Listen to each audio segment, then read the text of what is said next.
Só coisa boba, né, que a gente não faz. Eu falo para vocês botarem cross. Então esse poderia botar o preço aqui, mas ela botou preço no produto. Mas olha só, sazon de feijão junto do feijão. Tá vendo? Tempero de feijão, aqui ó, tempero de feijão junto do feijão. Então, quando a gente começa a colocar essas fitas aqui, esses produtos aqui são produtos com alta margem, junto de um produto que normalmente a gente promove dentro do supermercado. Então, as fitas ajudam não só a subir o ticket médio, como também ajudam a melhorar a nossa margem até 2%. O que eu preciso que você entenda? Comece a colocar essas fitas.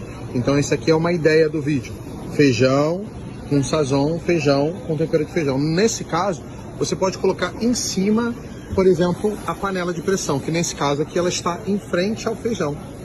Mas se você quisesse, poderia botar também como cross a panela em cima aqui do feijão, tá? E aí, gostaram da sacada?